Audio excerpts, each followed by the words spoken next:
the old man opens his mouth, the whole world will be listening. Remember, Digong is only unpopular in Western countries. Ilan lang yung population na yan.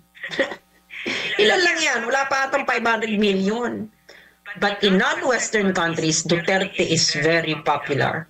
In Africa, in other Asian countries. They will be watching this and they know that this is a massive injustice. So, this might spell the end of the ICC. Especially yung Article 59, pag binend nila yung Article 59, tapos sila dyan. Ano Africa, punta ka ng Middle East, other Asian countries. Duterte, good president. Gaganyanin mo.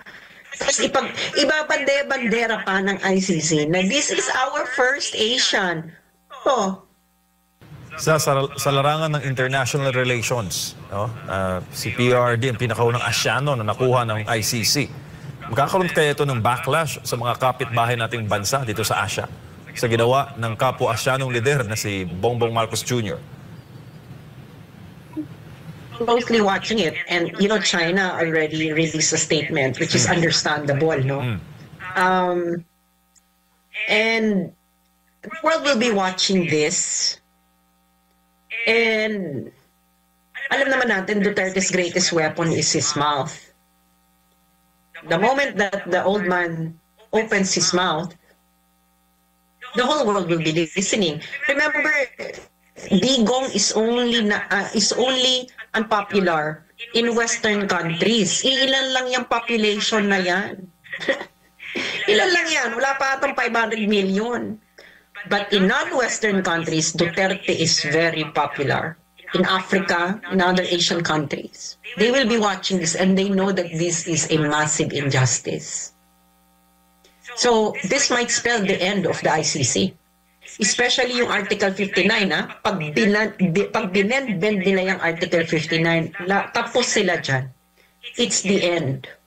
Pwede pala yun na i-disregard yung arrest proceedings ng ICC. And to note, mainit din ang ulo ni POTUS Trump, no? Ni President Trump sa ICC, di ba?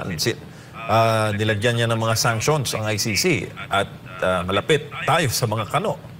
Anong nakikita mo na pag hindi sinundan yung Pilipinas, yung tahak ng US under President Trump against the ICC, baka may magbabaybay na, Sas?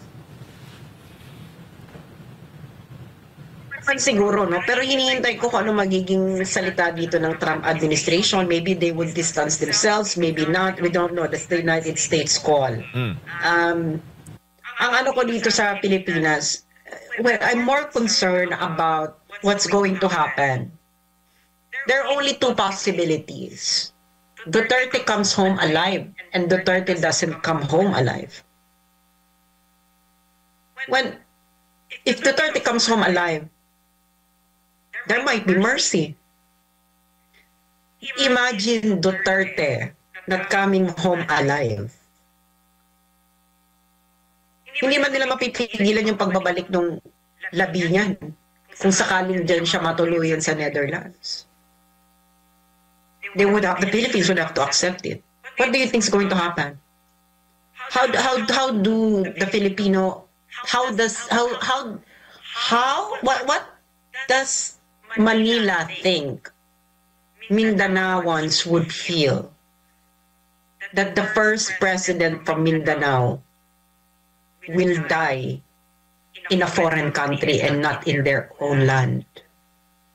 Kayong sumagot niyan, kayong taga Mindanao, Admar at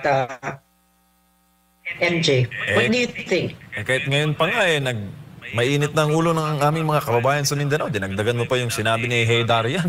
Mas lalong nag-init ang ulo, no? Kasi nga sa amin, mga taga Mindanao, ang hirap kasi noong mga panahon na hindi pa presidente si Digong, na kahit mismo yung tunog na aming pananagalog, kami hinuhusgahan. Hindi naman namin mother tongue Tagalog, di ba? Pero nandito kami, nagtatrabaho at nagbabalita sa Imperial Manila. Mga ganung simpleng bagay, pero big deal sa amin, mga taga Mindanao. How much more ngayon na yung first Philippine president from the Mindanao ay ginaganito? A huge huge possibility that he might not. Sinisipin, di ba? The most beloved Philippine president in history will not die in his own country. Sa information nga kanina sa panayam kay dating Executive Secretary Mijel Dea, nabanggit niya na hindi malinaw na ibinigay kung nandun ba sa facility ang dating Pangulo.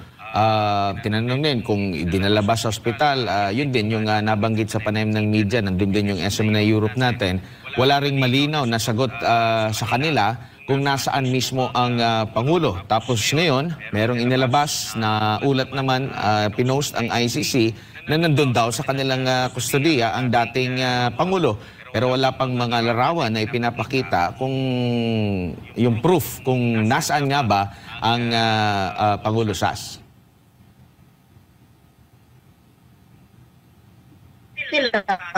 Of life. You know, what ICC did is going to be its death knell.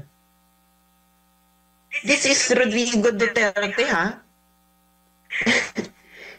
And sinasabi ko na sa inyo, Rodrigo Duterte is very, very popular in non-Western countries. Punta ka ng Africa, punta ka ng Middle East, other Asian countries. Duterte, good president. Gaganyanin mo. Tapos ibabande-bandera pa ng ICC na this is our first Asian. Oh, in a zoo?